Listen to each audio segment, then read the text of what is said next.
गोविंद बर्गे मृत्यू प्रकरणाचा मास्टरमाइंड कोण आहे? अखेर धक्कादायक सत्य उघडकीस आलं।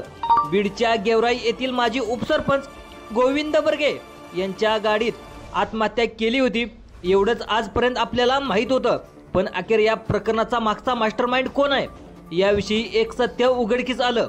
पोलिसांना सगळ्यात मोठं यश आलं। सर्व कॉल डिटेल्स तपासले।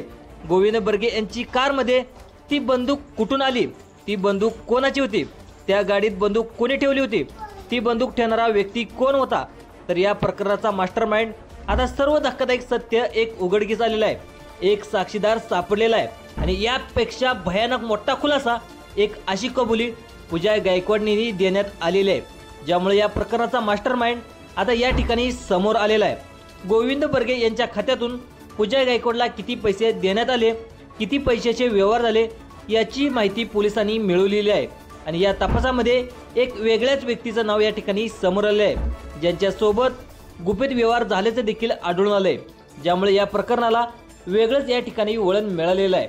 ही आत्महत्या होते की दुसरंच काही होतं याच्या मागे एक प्रकरण दडलेलं आहे। या प्रकरणाचा आता या ठिकाणी पर्दाफाश होणार आहे। कोण आहे मास्टरमाइंड ज्यामुळे गोविंद बर्गे यांचा बळी गेला? तसेच पूजा गायकवाड यांनी पाहायला गेलं तर 4 व्यक्तीची नावे घेतलेली आहेत। 4 अशा व्यक्ती ज्या आजपर्यंत या प्रकरणाचा त्यांचा काही संबंधही नव्हता, त्या व्यक्तींची नावे घेतल्यानंतर आणखीनच खळबळ या प्रकरणाविषयी उडालेली आहे। कोणत्या त्या 4 व्यक्ती आहेत ज्या गोविंद बर्गे या मृत्यू प्रकरणाशी संबंधित आहेत? त्यातला असा कोणता जो मास्टरमाइंड आहे, काय नाव आहे त्यांची? त्यांच्या प्रकरणातील 3 धक्कादायक खुलासे या ठिकाणी आज झालेले आहेत, ज्यामुळे हे प्रकरण 360 डिग्रीमध्ये फिरलं आहे। मग कोणते 3 खुलासे झालेले आहेत? कोणता मास्टरमाइंड आहे? ती बंदूक कुणी ठेवली? खात्यामधून पैसे कशा पद्धतीने काढण्यात आले? त्या 4 नवीन व्यक्ती कोण आहेत आणि त्यातला मास्टरमाइंड कोण आहेत? चला तर जाणून घेऊया संपूर्ण सविस्तर माहिती। साधारण 5 दिवसापूर्वी 9 सप्टेंबर रोजी सोलापूरच्या बार्शी तालुक्यातील सासुरी गावात एक बंद कारमध्ये गोविंद बर्गे याचा मृतदेह आढळून आला। वरवरपणे दिसणारी एक ही आत्महत्या होती।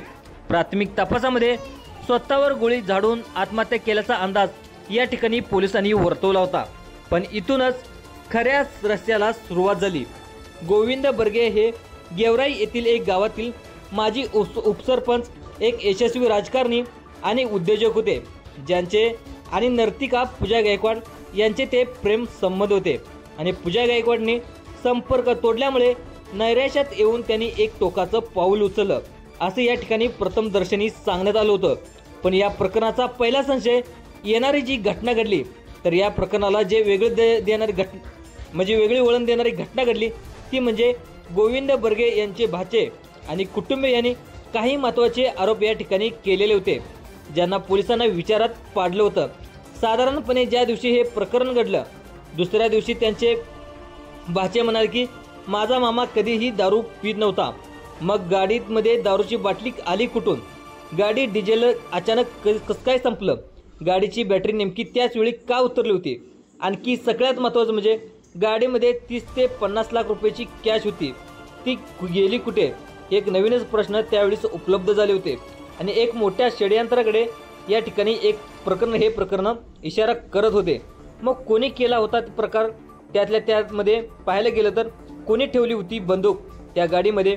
त्या कुटुंबियांनी काय सांगितलं की त्यांच्याकडे कुठलीही बंदूक नव्हती। मग गाडीत बंदूक आली कुठून? कोणी ठेवली होती बंदूक? ती बंदूक मग कोणी ठेवली होती? त्या बंदुकीचा मास्टरमाइंड कोण होता? तर या सर्व प्रकरणाचा मास्टरमाइंड बाहेरच होता, हे प्रश्न आता या ठिकाणी उपस्थित होते। ज्याची पहिली लिंक या ठिकाणी लागली होती ती म्हणजे गोविंद बर्गे आर्थिकदृष्ट्या सक्षम आणि विवाहित 2 लेकराचे वडील होते, पण एका कला केंद्रात नृत्य करणारी नर्तिका, तिच्या सौंदर्यावर, तिच्या नृत्यावर गोविंद बर्गे हे भाळले होते आणि इथूनच विनाशकारी प्रेमाचा खेळ सुरू झाला होता। सुरुवातीला सगळं ठीक होतं, तिच्यावर पाण्यासारखा पैसा उधळत होते, महागडे मोबाईल, दागिने, बुलेट गाडी, किमतीच्या भेटवस्तू। या ठिकाणी 1.5 वर्ष गोविंद बर्गे वारंवार पूजाला हे महागडे गिफ्ट या ठिकाणी देत होते। या ठिकाणी पाहायला गेलं तर एक बुलेट आणि एक महागडा मोबाईल देखील दिला होता, पण पूजाला एक विशेष प्लॉट देखील घेऊन दिला होता। जसे जसे पुढे दिवस जात होते तसं पूजाच्या मागण्या देखील वाढत गेल्या होत्या। तेव्हा पूजाने गोविंद बर्गे यांना गेवराईतील त्यांच्या बंगला माझ्या नावावर करा असा देखील त्यांनी तगडा लावला होता। तेव्हा इथूनच यांना त्याला एक वेगळं वळण मिळालं होतं. खरी इथेच या प्रकरणाची ठिणगी पडली होती. गोविंद यांनी घर नावावर करण्यास स्पष्ट नकार दिला. मग पूजाने आपलं खरंच रूप दाखवायला सुरुवात केली. तिनं सुरुवातीला धमकी दिली, जर माझ्या मागण्या पूर्ण नाही केल्या तर मी बलात्काराचा खोटा गुन्हा दाखल करणार. आणि या धमकीने गोविंद बर्गे खचून गेले होते. मानसिक तणावाखाली ते देखील गेले होते, असं देखील आता या पोलीस तपासामध्ये समोर येत आहे.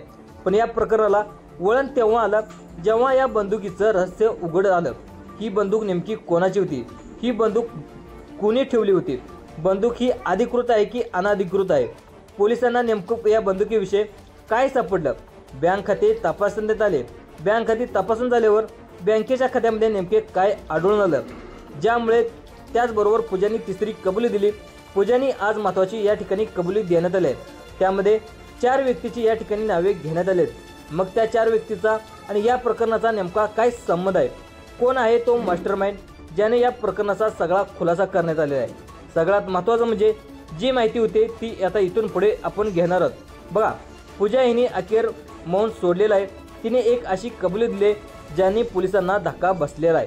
पूजा म्हणाली की मी गोविंदला सोडलं होतं, आमचे संबंध होते हे तिने पहिल्यांदा मान्य केले. पण तिने हे देखील सांगितलं होतं की त्यांचे फक्त माझ्यासोबत संबंध होते, तर इतरही मुलीसोबत त्यांचे संबंध होते. मी त्याला चुकीच्या मार्गावरून दूर नेण्याचा प्रयत्न करत होते, पण तोच मला गेल्यावर काही दिवसापासून या ठिकाणी त्रास देत होता. ती एवढीच बोलून थांबली नाही, तर तिने आणखी 4 व्यक्तीची नावं घेतलेली आहेत, ज्यामुळेच आणखीनच या धक्कादायक प्रकारामध्ये या ठिकाणी नावे या ठिकाणी उघडकीस झाली आहेत. त्यामुळं आता या प्रकरणातला पहिला प्रकार जे म्हणजे पहिल्या तपासामध्ये उघड झालेलं धक्कादायक सत्य होतं, हे कला केंद्राचे रहस्य. एक कला केंद्र जिथे याची भेट व्हायची ते कला केंद्र म्हणजे तुळजाई सांस्कृतिक कला केंद्र. ते होतं पारगाव इथून 5 किलोमीटर अंतरावर होतं. आणि धक्कादायक बाब म्हणजे पोलिसांनी जेव्हा या कला केंद्राचा तपास सुरू केला तर या कला केंद्राचा परवाना 17 जून 2023 रोजी रद्द करण्यात आला होता. वाशीच्या तहसीलदारांनी दिलेल्या माहितीनुसार या केंद्राचं नियमाचं उल्लंघन होत होतं. कला केंद्राच्या आवारामध्ये अनेक काम देखील म्हणजे अवैधिक अशासनाचं काम देखील या ठिकाणी होत होतं, जे पारंपरिक वाद्याऐवजी डीजेवर नाच केला जात होता. परवाना रद्द होऊन देखील तरीही केंद्र सुरू होतं. हा एक महत्त्वाचा प्रश्न. या ठिकाणी एक महत्त्वाची गोष्ट याच्यामध्ये लक्षात आली. दुसरी गोष्ट म्हणजे आता बँक खात्याचा व्यवहार देखील आता एक वेळ माणूस खोटं बोलतील, पण झालेले व्यवहार कागदावर असणारे आकडे कधीच खोटं बोलत नाहीत. त्यामुळे हा महत्त्वाचा जो मुद्दा होता तो, कारण की आता पुढचं जे मास्टरमाइंड विषयी माहिती या ठिकाणी समोर घेणार आहोत. कारण बंदूक नेमकी गाडीमध्ये कोणी ठेवली, बंदुकीचं जे धक्कादायक सत्य होतं ते आता उघडकीस होणार होतं. आर्थिक व्यवहार आता पोलिसांनी गोविंद आणि पूजा यांच्या बँक खात्याचे व्यवहार तपासले असून त्यांच्यातील दोघांतील मोठ्या प्रमाणामध्ये आर्थिक व्यवहार झाल्याची देखील माहिती या ठिकाणी समोर आलेली आहे. पूजाने गेल्या 1.5 वर्षामध्ये गोविंद यांच्याकडून किती रक्कम घेतली याचा हिशोब देखील आता पोलीस करत आहेत. बार्शीतल्या त्या प्लॉटच्या खरेदी विक्रीच्या कागदपत्राने या प्रकरणातील कायदेशीर आधारच या ठिकाणी देण्यात आलेला आहे. कागदपत्रावर एक असं लिहिलेलं आहे की गोविंद बर्गे यांनी पूजाच्या नावे 1.5 गुंठ्याचा प्लॉट देखील त्याच्या नावावरती या ठिकाणी बार्शीमध्ये खरेदी केला होता आणि त्यावरच त्यांचीच कागदपत्रावर साक्षीदार म्हणून सही देखील करण्यात आली होती. स्वतः गोविंद बर्गे यांचं नाव आणि सही त्या ठिकाणी त्याच्यावर होती. आता एक हा पुरावा सापडलेला आहे, ज्यामुळे पूजा गायकवाडचा पाय आणखी खोलात गेलेला आहे. पण त्यात पुढे जाऊन एक बंदुकीची गोष्ट होती ती या ठिकाणी उघडकीस होणार होती.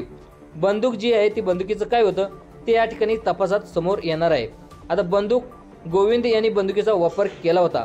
ती बंदूक अधिकृत नसून ती अनधिकृत असल्याचं पोलिसांनी स्पष्ट केले. मग आता प्रश्न पडला होता की अनधिकृत बंदूक त्याच्याकडे आली कुठून? ही बंदूक त्यांना कोणी दिली? बंदूक देण्यामागचा उद्देश काय होता याचा शोध घेण्यासाठी पोलीस गोविंद व यांचे सगळे जे कॉल डिटेल्स आहेत ते तपासण्यास त्यांनी सुरुवात केली. पण इकडे कसून चौकशी देखील सुरू होती. त्यावेळेस पूजाने एक जबाब दिला, एका पूजाने कबूल दिली आणि त्यानंतर या प्रकरणाची दिशाच बदलली. आत्तापर्यंत जी पूजा या प्रकरणाची मुख्य संशय वाटत होती तिनं आता इतर व्यक्तीकडे बोट दाखवलं होतं. पूजाच्या दाव्यानंतर पोलिसांनी देखील सूत्रे हलवली. पूजा म्हणाली की माझ्या 4 अशा महिला आहेत, 4 अशा मैत्रिणी आहेत, त्यांच्यासोबत ज्या पाहायला गेलं तर यांचा संबंध होते असे तिने देखील सांगितलं होतं. ती म्हणाली फक्त माझ्याशीच नाही तर आणखी मुलीशी त्यांचे संबंध होते असं तिने या ठिकाणी उघड केलं होतं. त्यामुळेच आता या प्रकरणामध्ये प्रचंड ट्विस्ट आलेले आहेत. आता सगळ्यात मुख्य प्रश्न यांच्यामध्ये उपस्थित होतो तो म्हणजे अनाधिकृत बंदूक होती. तर त्यांच्या नातेवाईक देखील म्हणाले होते की गोविंद बर्गे यांच्या नातेवाईकाच्या म्हणण्यानुसार तो दारू पित नव्हता. दारू देखील कुठून आली, गाडीचं डिझेल देखील का संपलं, बॅटरी देखील का डिस्चार्ज झाली आणि बंदूक त्यांना कोणी दिली आणि यांच्याकडे पैसे कुठे गेले. म्हणजे ज्यांच्याजवळ जवळजवळ 50 ते 60 लाख रुपये कॅश होती ते पैसे नेमके कुठे गेले. या सगळ्याचंच उत्तर नेमकं काय आहे, कोणी तिसरा चौथी व्यक्ती आहे की जो सूत्र हलवत आहेत की असा प्रश्न या ठिकाणी सगळीकडून विचारला जात आहे. नक्कीच या तपासामध्ये सगळ्या गोष्टी उघड होतील. तुम्हाला अपडेट पाहण्यासाठी चॅनेलला सबस्क्राईब देखील करायला विसरू नका. धन्यवाद.